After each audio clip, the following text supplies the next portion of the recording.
Welcome into Monday. Hope you enjoyed your nice little weekend. It's getting cold, man. The nighttime and the air, I don't know if you can smell it. It just feels like fall's here. Even though I don't think we truly feel fall until almost December, January. Well, it's weird right now because of the smoke and you mix in the marine layer and all that stuff. But I mean, it was, over the weekend it was nice. So I don't ever feel fall here. I feel like we just get hit with this weird rain at some point in the wintertime. And it happens, and sometimes it happens, sometimes it doesn't. And then that's it. There's not like a fall. Except for when the leaves fall off the trees, and that happens like in November. So it's like, okay, at least that's my old tree. It would happen in November because it's a pain because they'd go to hang the Christmas lights, and everything starting falling off. One day there would be leaves on the tree, and then the next day the leaves would be off the tree, and the Christmas lights would be on this skeleton of a looking tree, and it looked nothing like it did when I hung them up. I'm like, what the hell? Well, I mean, you can hang them on a tree with no limbs, but it's nice to have the no limbs on there when you hang them because you hang them a little bit different, and you need a little bit more lights in certain areas. Because, I mean, in the Northwest, we used to have to do that. We had these small trees, and I'd put the lights in them. But it was nice because all the leaves were gone, raked up and gone. I mean, it was over. Because, that Let's happens. Move on. That happens in September and October like it does everywhere else in the country except for here where we just are on fire until That's why November. I'm all about the desert. The desert is great because there's no leaves. No trees. They have certain trees. It's cactus. A lot of cactus and Joshua trees. But no leaves, just sagebrush. Yeah, no trees. They have palm trees. But the leaves never come off of those, or whatever the little things are called. Saw something over the week. Did you see the thing that was on the news about the meat? Grilling meat is really bad for you. Apparently, when you put the meat on the grill, we're talking about beef here, that the chemical reaction that happens between the searing is not good for the cells in your body. The carcinogens. I've heard that before, though. I mean, I didn't know that was a new thing. I've heard that grilling meat, if you eat nothing but grilled meat off of your grill all the time, the carcinogens. It increases your chance for heart disease, stroke, and diabetic complications if you're diabetic. So just, don't eat meat every day, right? Eat it. I rarely eat meat. Eat it once a week. Meat is a treat. Beef. Hamburgers. Beef is a treat to me. Hamburgers. If it wasn't for hamburgers, I don't eat steak all that often. I maybe have one or two steaks a month. Yeah, actually I do eat a lot of beef because we eat a lot of Mexican food and it's always beef that we eat. Yeah, but you're not grilling that, right? That's you're cooking it in a pan, so you're good to go. So don't count that. I'm tired of everybody telling me what I need to do and what I don't need to do. Last week, I almost spent $600 on a DNA test to tell me if I was going to get cancer. When you said you were going to do that, I was like, man, you have way too much disposable income. And who wants to know? I want to know so I can make some changes in my life. But I'm like, why don't I just make the changes in my life and pretend like I am going to get cancer? And maybe don't do all the bad things. How about and save $600? Here's the deal: you give me $50, I'll put on some scrubs. I was like, guess what? You're headed for cancer, and then exactly right. You'll know that you need to live your life a little bit different. Well, you could have just gave me $100. I would have smacked you in the face wearing a stethoscope and told you were going to die. I would have saved you $625. That's good. No kidding, right? So, everybody's telling us what we can and can't do. It's like everything in moderation. I love that. I don't even know if that's true. I think so. That's what I've always heard. Everything in moderation. I think everything in moderation is great. I think that's the motto to live by. Because our bodies don't need what we like to put into them. They don't need it in excess. Just a little bit of balance. We'll jump into the Red Zone Challenge coming up a little bit later on this morning. Monday Night Football is going to be the big tiebreaker to see who's going to get to pick their music for the week. 2 games tonight. Yeah. 2 games. And so we're giving away $500 thanks to our friends at Donahue Truck Centers. They're in Santa Maria, the home of Hino Trucks. You can find out more about them on the Red Zone Challenge link at kzoz.com. Whoa! Jeff and Jeremy in the morning. It's Jeff and Jeremy here. Red Zone Challenge brought to you by our friends at Donahue Truck Centers, kzoz.com. If you missed your picks this week, you're not too late. They dropped like the worst, 3 or 4 weeks, so you still have time to jump in. But they keep all your best ones, so that's the good So if you did good this week. Yeah, you're good. It's not going to just drop it because it was early. It's so hard. They'll just drop your worst weeks. Games. I don't know if it's the lack of crowd. I don't know if it's, and I know I'm really selling this right now, but I got to speak from the heart on this one. I don't know if it's the lack of crowd. I don't know if it's the lack of talent. I don't know if it's the lack of preparation, but it just seemed like preseason football. Yeah. It looked like the play that was taking place was preseason-ish. I mean, these guys, they can scrimmage till their heart's delight, but until you get out there and face real competition, even in preseason, that's what was so great about this weekend was we didn't get a preseason. It was like, here we go. Let's see what you're made of. But do you want that moving forward? Because I want some kind of preparation. Because when the games count, you're in the playoffs. I mean, with football, you're in the playoffs from the jump. Okay, I mean, you look at what happened in the NFC West last year with the Seahawks and the Niners. I mean, it came down to Hollister. If he had an arm that was 6 inches longer, the Seahawks would have been the NFC champions. And that you're talking about a non-pass interference call in an entire season. That's what it came down to. So you have 16 games. So when you have playing these 16 games, and really, I believe the first 3 or 4 weeks are going to be like preseason for these teams, and having the games count, I feel the important. Like in the past, I'd be like, oh, who needs preseason? But now I feel like we need preseason after watching the games this weekend. New survey comes out and it says America's favorite fan bases, and we're talking about all sports. What sports do you think has the biggest fan base in it? Boston. No, I said what sport? Or what sport? Oh, it's football. It's football. Over basketball, baseball, the biggest fan base, you're right. The top 6 fan bases in the United States are football teams. 7, 8, 9, and 10 are baseball teams, and 2 basketball teams. 2 basketball teams. Oh, hold on a second. 1 baseball team, a hockey team, and 2 let me guess basketball Let me guess the 2 basketball teams. NBA teams. Okay. Yeah, Lakers? Yeah. No. Really? No, I was very surprised about this. Okay, that really throws me for a loop. What other team in California? What's this based on? What other team in California? Most passionate fan base. The Warriors? Golden State. Yes. It's not number the 7 on the Warriors, list. is it? Number 7, Golden State Warriors. Okay, that's Last few years, think about all the fan base. that's based on the last. Okay, so this is recent memory. This is not over a period, over history. Because over history, I mean, until right. This is 7 years ago. This is probably nobody recent. cared about the Golden State Forbes Warriors. magazine ran this. They did a survey. So this is recent, obviously. It's a recent survey that Forbes did. Number 7 on the list was the Golden State Warriors. Number 8 on the list was the Oklahoma City Thunder. Number 9 on the list was the Pittsburgh Penguins. And finally, at number 10, a Major League Baseball team, the Boston Red Sox. Are the Steelers one of the football teams mentioned? Yes, they're number 4. Number 4. So top 5, well, I'll just do 6 down. Seahawks are number 6. Eagles, Philadelphia, number 5. Steelers, 4. The Saints, 3. The Patriots, 2, and number 1 are the Packers, which I know they have a lot of fans. They have a huge fan What do base. a lot of those cities have in common, though? They have Green nothing Bay, else going for them. Seattle, Pittsburgh. They have exactly. And in Seattle, Seattle has more going for in it. Seattle, as 2 guys that grew up in Seattle, you remember well, the Sonics were the draw in Seattle for ever since they won the championship in '77, right. up until about 2 or 3 years before they left the city.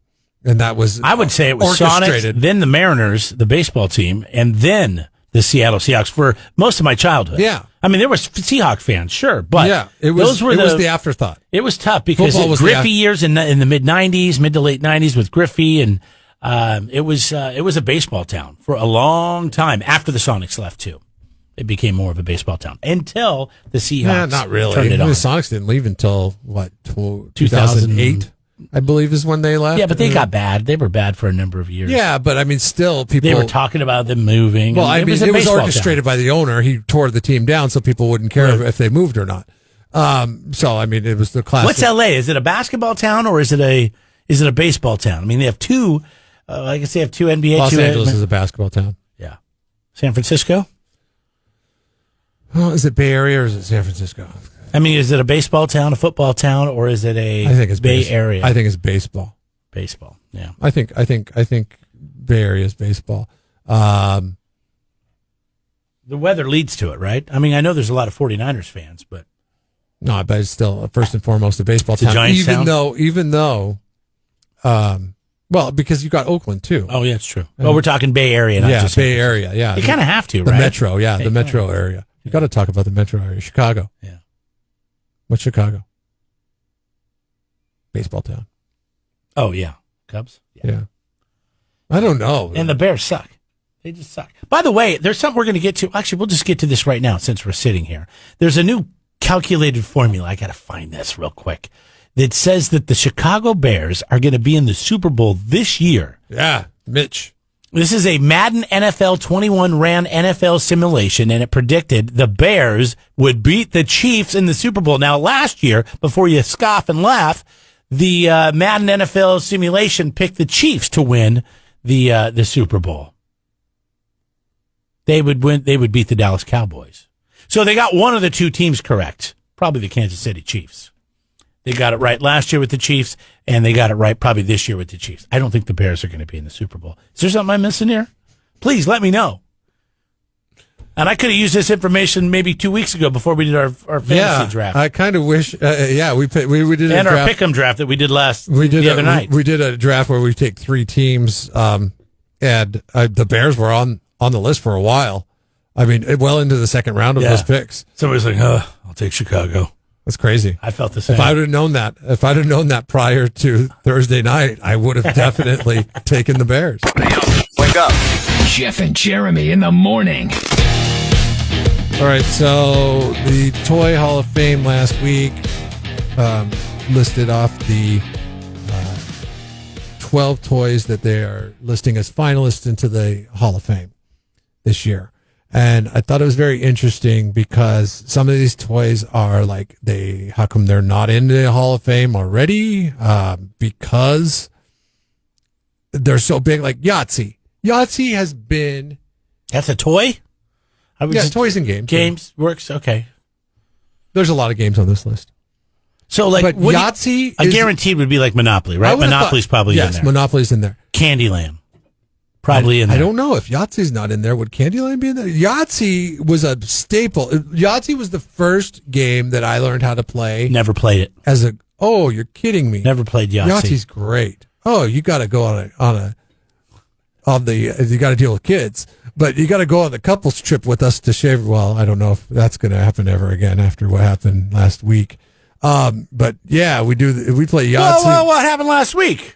That sounds interesting. Shaver Lake burned down. Oh, yeah. That's know how desirable of that's something happened with winter one of the other destination it'll be now. Yeah, we go. You go. Get a little cabin, sit in the snow, drink hot beverages and wine, depending on what you want. They keep the house so damn hot. It's like, I understand you're going to a cold place, right? But that does not mean you have to have the house at 90 degrees with a fireplace going, It's like... is this the other couple? All of them. I know your wife likes it hot. Two other couples and my wife. I'm the only one. I'm the only one. I'm sitting there in like a t-shirt and shorts and sweat's beating off my forehead. Did you have a wood stove? Are you people not cold? No, it was gas, like a condo type thing. Gas fireplace. Yeah, gas fireplace. So the gas fireplace isn't really putting out that much, so they crank the heat up all the way. I would have turned the heat down and opened the door. Yeah, this is ridiculous. Oh, it was. I mean, it's like smothering. It's worse than any hot day in Paso Well, my Robles. parents visited this weekend, and they live in the desert. They're used to keeping their house at 78, so they come here, and it was cold in the 5 cities. Yeah, they're bundled up. And she wants me to turn the heat on. Yeah. I'm like, are you kidding me? Yeah. It's 68 degrees in here. That feels amazing. You guys should have played some Yahtzee. Bundle up a little bit. Should have played some Yahtzee. Turning the heat on. Yahtzee's a fun game, easy to learn too. You could teach your kids how to play it, and I'm surprised that it's not in there. Bingo. The game Bingo is not in the toy Hall of Fame. What's bingo? How do you play bingo? What's bingo? That's from the beginning of the time. Somebody calls out numbers, and then if you have the number on your card. Oh, bingo, like the bingo halls. Yeah. Yes. Oh, okay. Sorry. Yeah, of course. I mean, you know how to play. I mean, bingo should have been there a long time ago. I think ago. these are forgettable games. Yahtzee's not. Bingo's not. Bingo makes money. But we're talking about the Toy Hall of Fame, and we're still on games. Jenga. Game. Yeah, it's a game, but toys and games go into the Hall of Fame. It should be in the Hall of Fame. I would say everything you've mentioned should be in. Yes. Risk game. Never played it, but it definitely. There's I thought it was a lot already of in. people that play I it, thought though. it was already in. I would assume that was already in. I would have that's assumed like up that's there with Monopoly. I would have assumed it was already in. Then there's toys down here that you've never heard of. Baby Nancy. Yeah. I don't know what Baby Nancy is. I don't know what a Breyer horse is. I've heard of it, but some people maybe not have. My Little Pony. Oh yeah, everybody's heard of My Little Pony. Okay, well maybe it that's deserves not to in be the Hall of Fame. Maybe it deserves to be in. That should be in there like a Cabbage Patch Kid, Tamagotchi? or Strawberry Shortcake. You know what Tamagotchi is? I mean, My Little Pony and Strawberry Shortcake were very close and similar to that age group. I don't. Tamagotchi it was big in the 90s. But that's the thing. It was big in the 90s, and that's it. Yahtzee's been big since the 50s. Bingo's been big since the 20s. Jenga's been big since, the 90s, but it continues to be big still. Tamagotchi was big for like 2 years in the 90s. And it was this little keychain that was a virtual pet, essentially. And it would let you know when it needed to be fed or played with, and then by making a noise, and then you'd go, "Oh, I gotta go take care of my virtual pet." Stupid. Oh, I do remember that. Total. That was. It was dumb, wasn't it? Yeah, it was. Wasn't that dumb? I can't even remember. It's like people, when they look back on history, we should look at Tamagotchi and Pet Rock in the same vein. There are 71 toys and games in the Hall of Fame right now. I had to look up to see what the hell is actually in there. And it's everything that, for the most part, that makes sense, from G.I. Joe's to the Etch-a-Sketch to the Easy Bake Oven to Monopoly, Mr. Potato Head, Matchbox Cars, Nintendo games, paper airplanes, Play-Doh, Silly Putty, Scrabble. I mean, I guess Scrabble should be in, but if Scrabble's in, Yahtzee should be in, and so should Risk. Yes, and that's what Tinker Toys. I used to play with Tinker Toys. I used to love Lego. Oh, what was the logs? The logs. Remember you make the cabins? You ever do that? Yeah, Lincoln Logs. That's what it was. Kids love them. My kids. That's an old toy, and my kids. We break out the Lincoln Logs. They make all kinds of creations. I'm kind of surprised. Yeah, I was G.I. Joe's. I was Matchbox Cars. I was Tonka everything. And I was a lot of gun stuff, which is probably not allowed in. I don't know if they have any cap guns or I had a lot of. So we are guns. currently in the window in which you can place a vote for the National Toy Hall of Fame. It goes until the 16th. Can I vote for everything, or do I just get one vote? No, in that class. Vote below for the one you think best meets the criteria of icon status. So you said we've agreed that Yahtzee, Risk. Jenga. I don't know if Jenga is icon status. Bingo. I don't put Jenga with Yahtzee and Risk. Like they are on another. Now I want to go over some of the toys. Masters of the Universe. He-Man? Yeah. Hell yeah, that should be in there. My Little Pony. Yes. Sidewalk chalk. What, just big pieces of chalk? That you ride on the sidewalk. You know what I saw? They put a rubber ducky in here, so you might as well. My vote would be for sidewalk chalk. Out of all the ones that I've listed off. Didn't play with it because I didn't live in a city. Yahtzee's a close second. Oh, I would put He-Man in for sure. He-Man? He-Man was almost as big as G.I. Joe's. I mean, it just had a shorter life. Masters of the Universe? But you're talking about icon status. So if you're gonna match Masters of the Universe against another action figure thing, and you say, well, it's not as big as G.I. Joe. Well, then G.I. Joe deserves to be in there. G.I. Joe is in there. He-Man does not deserve to be in there because the second one, come on. But they're different. G.I. Joe was like Army Men. It was taking Army Men to the next level. G.I. Joe was a TV show. You could cast your vote by going over to our Facebook. I'm going to go Masters of the Universe. Let's make a poll. Stupid. Just dumb. Jeff and Jeremy podcast now on Apple Podcasts, Spotify, Google, and YouTube. It's your Central Coast commute-friendly podcast.